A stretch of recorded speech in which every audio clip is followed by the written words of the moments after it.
So in this episode, we're going to break down some poplar to make the pieces for the face frame. Let's get to work. So now that we have all of our sheet goods cut down, cut to size, ripped, and cross-cut, now I can start on the face frame for the lower cabinet. I've already gone through the step of ripping my poplar down to 50 millimeters, or about 2 inches. I could utilize the MFT to do all my cross-cutting here without an issue. I'm going to choose to use the KAPEX though, so we'll show you how to do that. All right, so to break down our hardwoods for our face frame, it's along the same process as the plywood. I've ripped my 2 edges. I've ripped this material down to 50 millimeters, or about 2 inches. Now I need to make sure this face is square to this face. To do so, I'm going to use the KAPEX, get my material on here.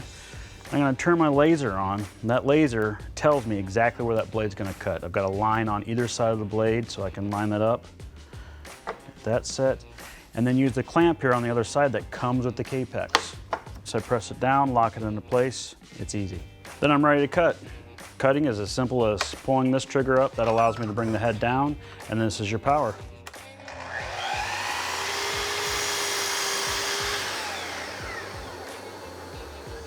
Now, if you noticed, I let the blade completely stop before I raised it back up. We're all guilty of not doing that.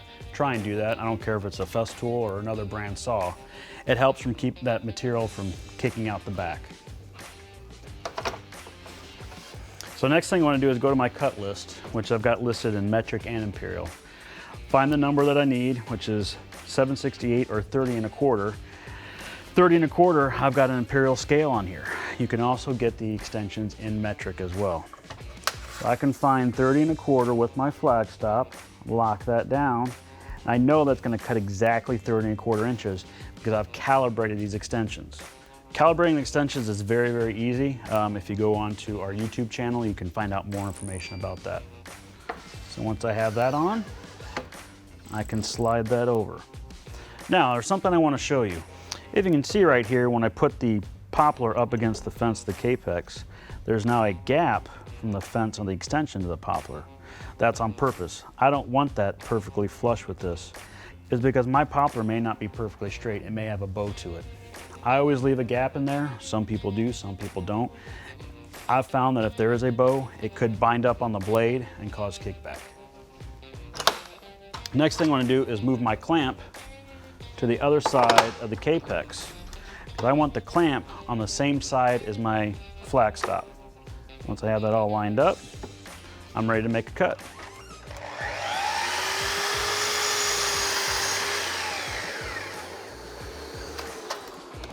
And I see that I need 2 of those, so I can just slide the next one down, lock it into place, put my clamp on.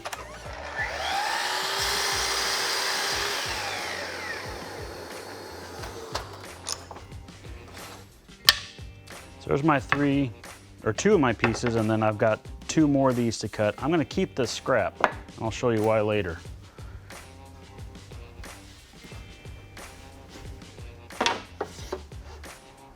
So then I just follow the same process. I'm going to put my clamp back here, square this piece up first.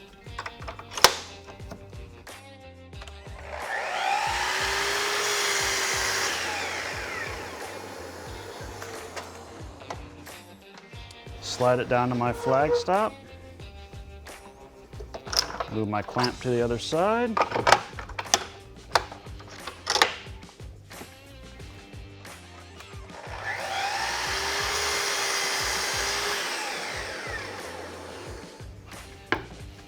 And 1 more to cut.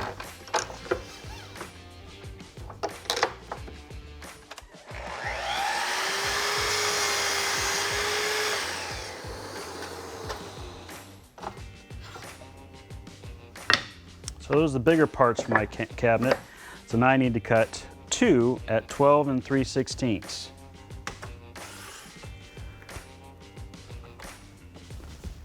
Same process. I've already got a square end to work off of. Use my clamp.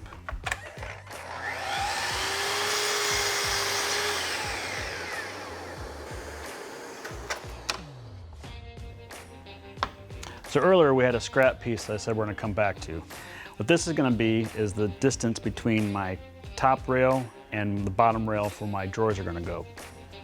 I measured it out. It's 114 millimeters, about 4 3/16 is the opening. So if I had to line that up with my laser on my KAPEX, I'm entirely way too close to that blade.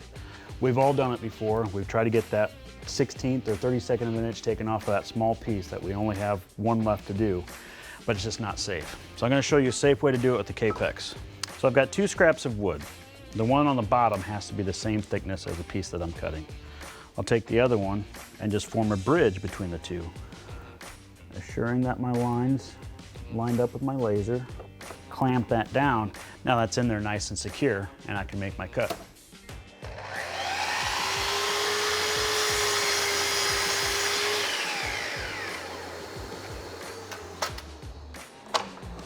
I have a small piece and all my fingers. All right, for the spanners and the hanging rail, we're gonna follow the same process as we did with the face frames over at the KAPEX. I've got my cut list there. Set this piece to the side, make some cuts. So the first ones, we want 2 of them at 29 inches.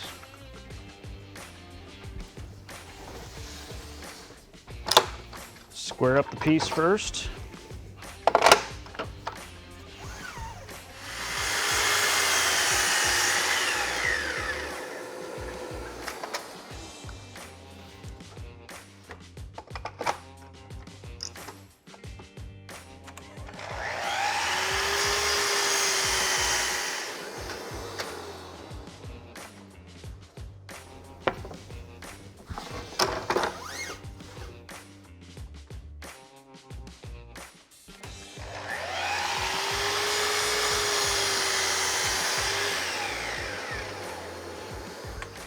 Change to my next measurement.